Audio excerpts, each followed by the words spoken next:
setelah bebas bertaruh bisa membaca, lantas nanti setelah itu bebas menyatakan pendapat gitu loh. Itu literasi yang betul. Sebelum Masehi sudah literasi sudah jalan. Nah, yang sekarang buat kita menggalakkan tradisi literasi, tetapi dengan tidak mengenal betul-betul bahwa di dalam literasi bebas membaca. Yang kita di Indonesia baru bebas buta huruf, belum bebas membaca.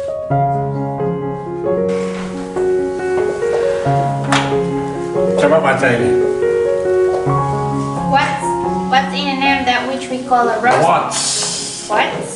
What is? Oh yeah, what is? What is in a name that which we call a rose by any other word would smell as sweet? Jadi itu ada intonasi di dalam sebuah lines. Ini namanya sebuah lines ya. Ya. Ini lines. Lines itu dialog.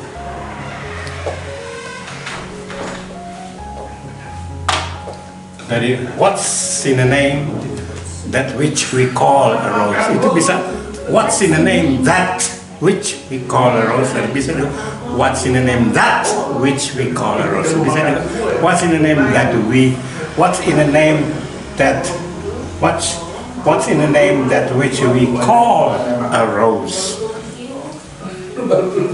What's in a name that which we call a rose.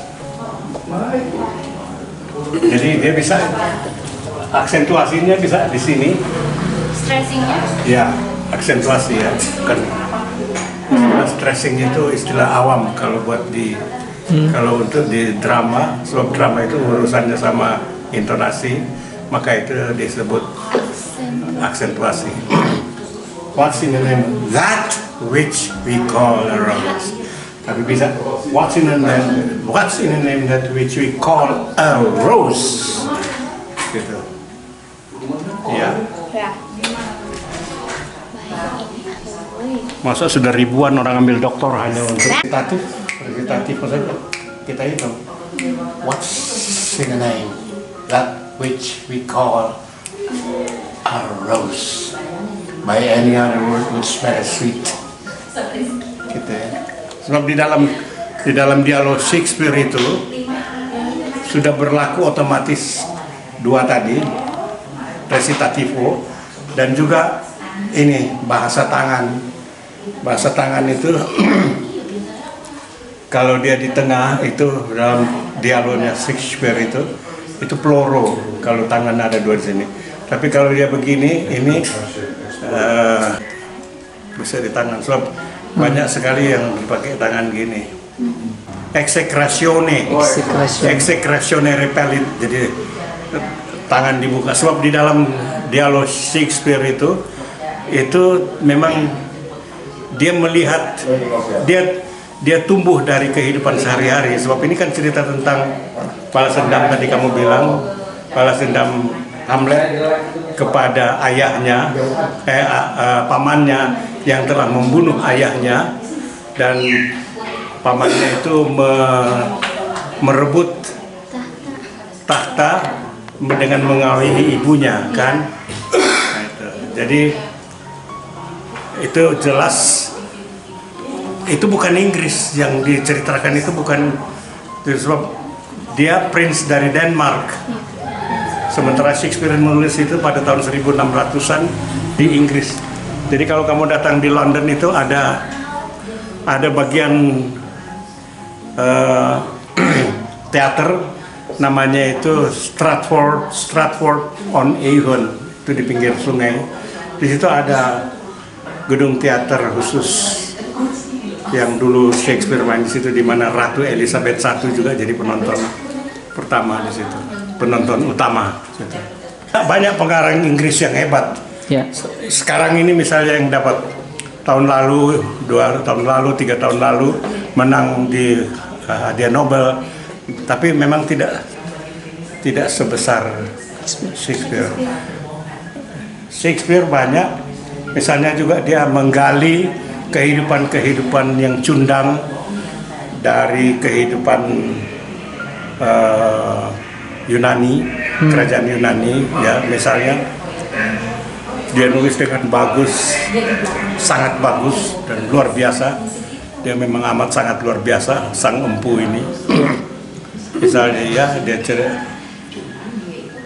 banyak pengarang memang mengambil cerita Yunani sebab budaya Barat itu harus dilihat, budaya Barat, sastra Barat itu memang harus dilihat. Jadi Renaissance itu, ya itu dengan sastra Barat itu menggali Yunani klasik. Sebab kita lihat misalnya abad 20 sendiri masih ada pengarang Barat yang menggali ke sastra Yunani klasik, misalnya Jean-Paul Sartre, Prancis itu kalau tidak salah tahun 65 dia dapat hadiah Nobel, tapi dia tolak. Tidak salah tahun 65 atau tahun 66 sekitar itulah.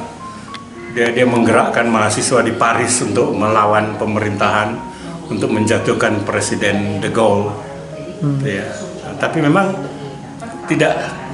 karya dia tidak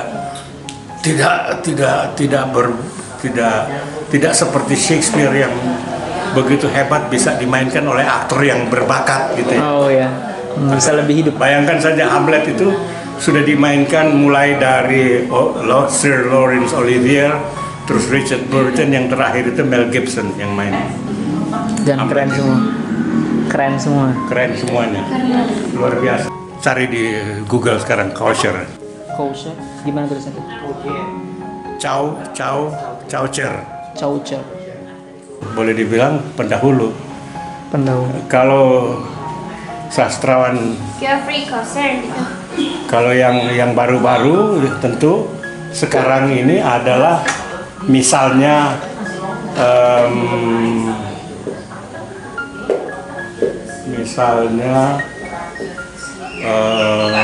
T.S. Eliot.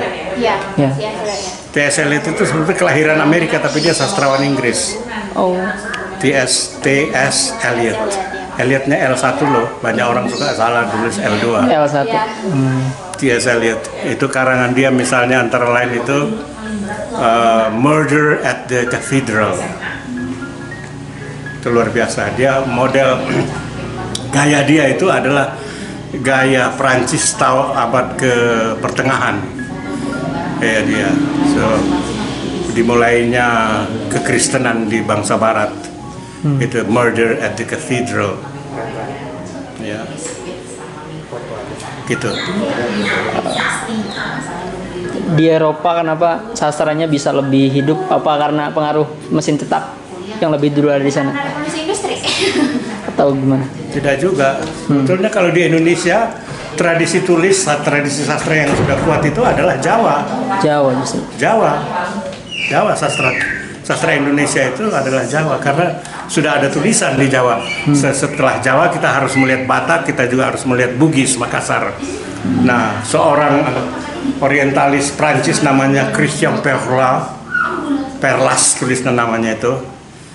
Perlas, dia menganggap bahwa La Galigo, karya Bugis itu adalah karya besar bangsa Asia yang sejajar dengan karya klasik Yunani. Oh, disetarakan. Ya. Andai Indonesia nggak pernah dijajah Belanda, apakah sastra Jawa itu bisa lebih berkembang Sastra sekarang? Jawa sudah ada sebelum Belanda masuk. Sastra Jawa sudah ada. Ya maksudnya kan ada Belanda datang terus nggak begitu populer bahasa Jawa itu agak disingkirkan karena ada. Tidak juga. Belanda termasuk melengkapi sejumlah kosakata. Sebab tulisan Jawa modern itu justru dicetuskan di Belanda justru oleh Raden Saleh. Huruf Jawa Hono Coroko itu. Iya. Itu dibikinnya, mesin teknya itu dibikin di Belanda. Jadi itu adalah sumbangan orang Belanda. Jangan salah. Justru ya. Iya. Membantu. Jadi di samping penjajahan kimaknya itu, ya, tapi Belanda berjasa membuat bahasa Indonesia juga. Kalau tidak ada Belanda menjadi Indonesia, kita tidak ketemu bahasa Indonesia, kita cuma kenal bahasa Melayu. Gitu. sebagai bahasa pasar itu ya? Iya, bahasa pasar. Sudah hebat dan nggak hebat. Ya bisa apa tidak. Sebab itu sangat bergantung pada bobot pemikirannya, orisinil atau enggak, otentik atau enggak. Ya, ada dua. Kalau kita menganut otentisitas, kita tentu mengabaikan orisinalitas. Kalau bicara orisinil, tidak ada karya kebudayaan yang orisinil, semua merupakan mengais dari yang sudah ada. Tapi dari yang sudah ada pun tetap dia otentik karya seseorang. Oh iya, apa ada nggak karya sastra? Ada. Cerpen kalau Siapa tuh, siapa? Yang Cina itu ada namanya He Ching Che. Buat anak-anak di sini He coba Ching Che. memotivasi. He Ching Che. He Ching Che. Ya, He Ching Che. Itu pengarang Cina. He Tolstoy. Ching Che. Ya, terjemahan Indonesia-nya oleh Pramudia Anantatur. Itu apa nama novelnya? Dewi Umban. Dewi Tolstoy ada. Uban. Tolstoy. Saya lihat ada yang tanah subur apa? Good Earth. Good Earth itu dari itu dari Cina tentang pembesaan. Oh, katanya Nobel belum pernah ada yang sebenarnya ada He yang Ching Che. He Ching Che. Itu sudah diterjemahkan oleh Pramudia. Ada yang Dewi Uban. Dewi Umban. Dewi Uban.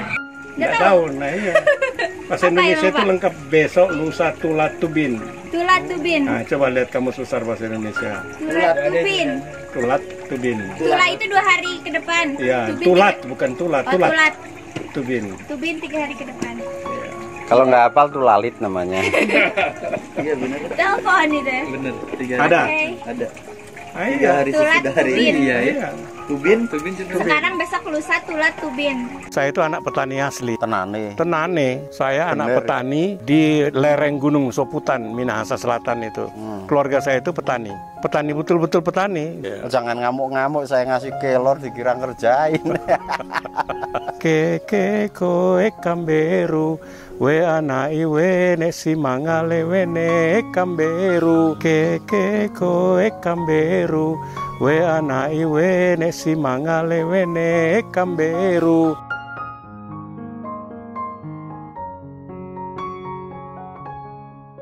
Selamat sore Pak Remi Silado. Nah, ini Selamat menjelang sore toh. menjelang ya. Ini. Masih siang kok ini. Nah, nggak pernah serius kalau kita wawancara. Jadi ini saudara-saudara, saya kedatangan Pak Remi Silado. Kadang-kadang juga dipanggil Nah, kadang-kadang dipanggil kakak.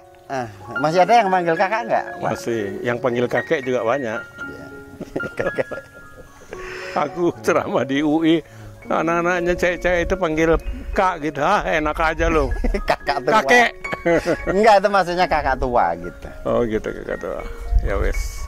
Beliau itu orang Jakarta, aslinya Makassar, keturunan Manado. Jadi ini sudah gaduh-gaduh, tapi tetap Indonesia ujung-ujungnya. Nah, tinggalnya masih di Bogor, tapi sering KTP-nya Bandung. KTP-nya masih Bandung. Bandung masih. STNK-nya? STNK kan nggak pakai kota.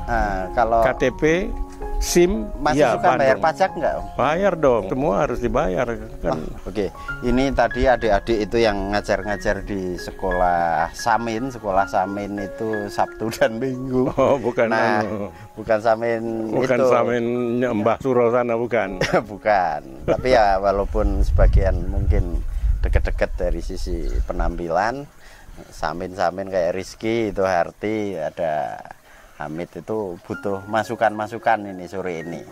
Mumpung Om Remi lagi main ke sini, tujuannya nyari kelor.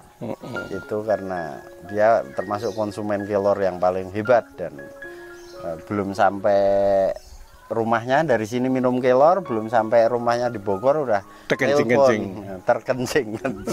Itu maksudnya sirkulasi pencernaannya berjalan baik. Jangan ngamuk-ngamuk saya ngasih kelor dikira ngerjain.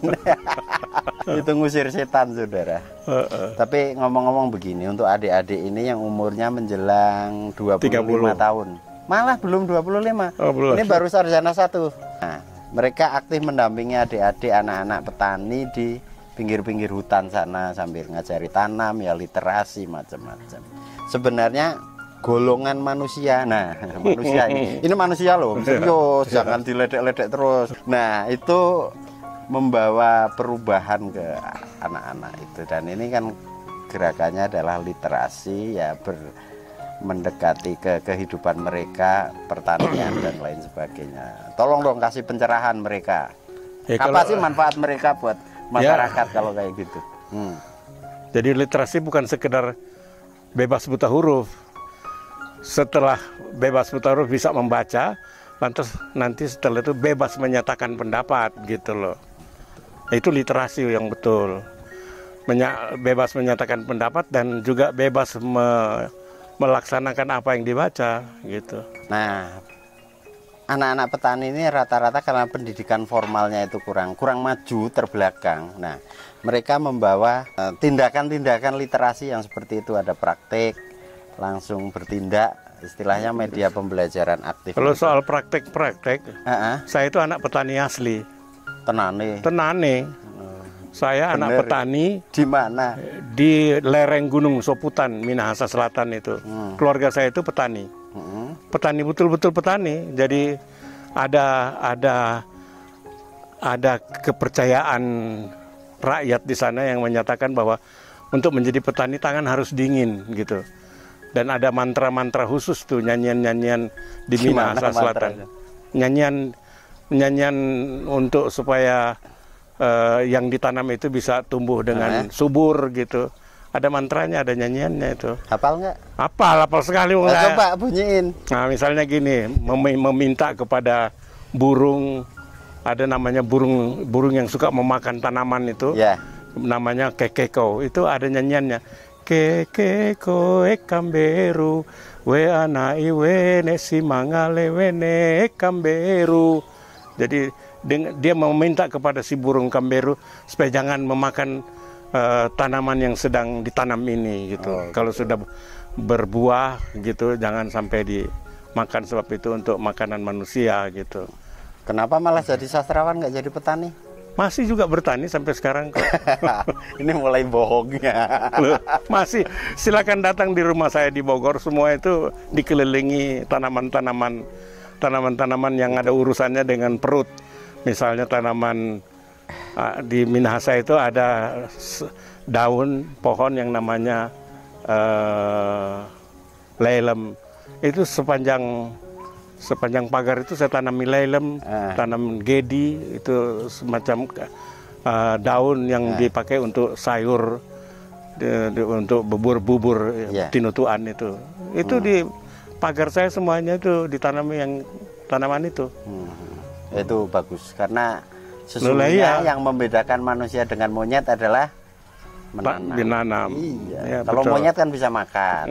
Tapi banyak monyet ke supermarket, kan itu nggak mau nanam itu. Ya, tanaman yang saya sebut tadi itu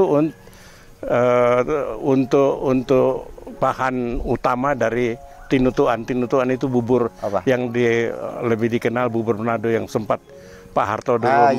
Pak Harto bubur Manado aku suka. Ya itu tinutuan. Nah, harus ada daun gedi di situ. Paling gampang yaitu menghafal puisi-puisi tradisional Melayu. Misalnya Gurindam Ali Haji atau yang kemudian populer kalau misalnya kalau seorang gadis tidak suka pada laki-laki, si laki-laki bilang pinggan tak retak, nasi tak dingin, kau tak hendak, aku pun tak ingin. Gitu, misalnya. Keren itu tuh. Nah, itu yang begitu-begitu itu sastra cangkem itu namanya. Coba Harti ceritakan ada problem apa lagi di kehidupan rumah tangga petani prasejahtera itu yang kamu layani itu.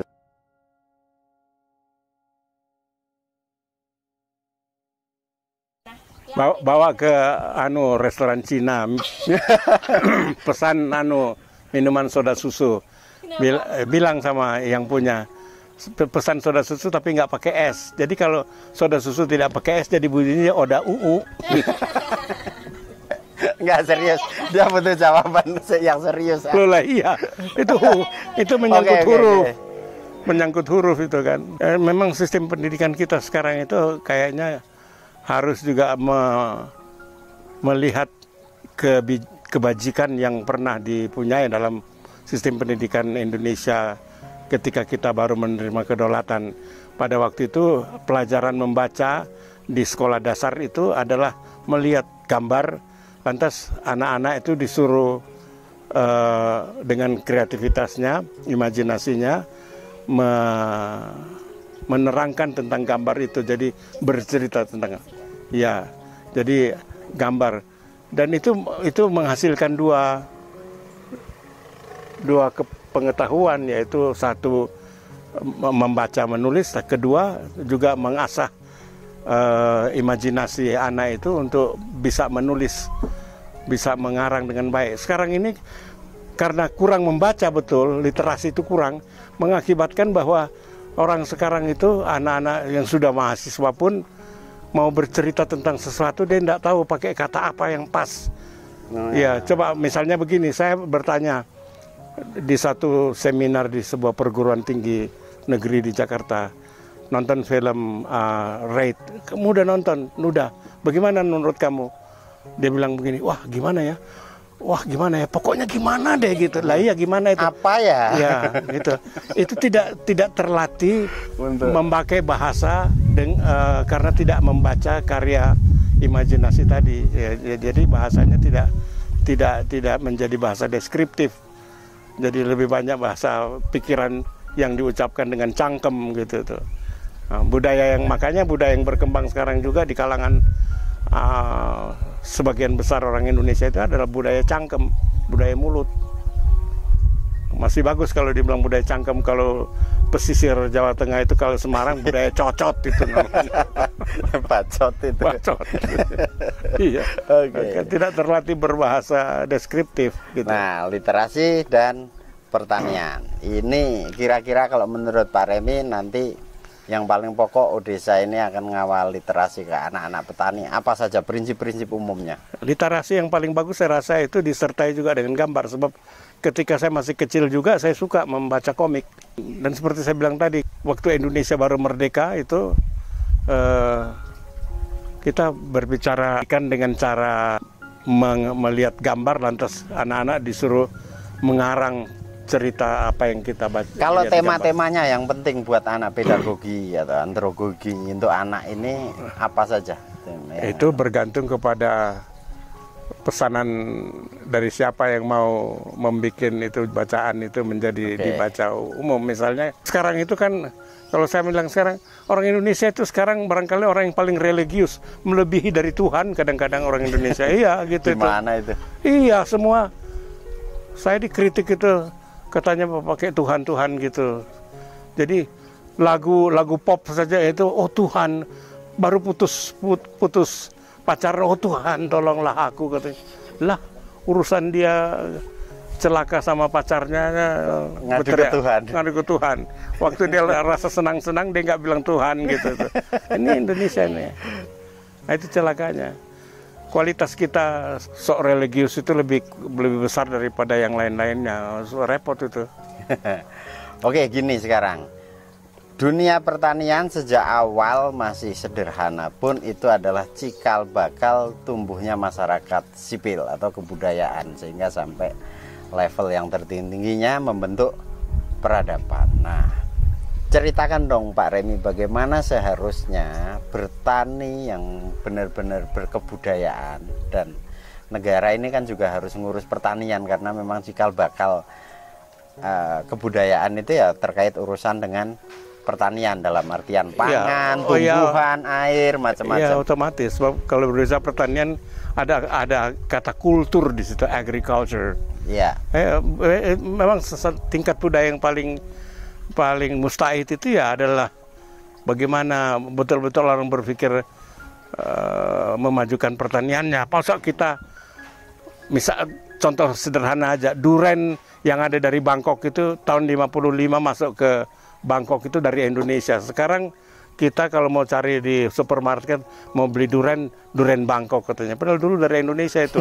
Cuman orang Bangkok lebih pintar menanam gitu.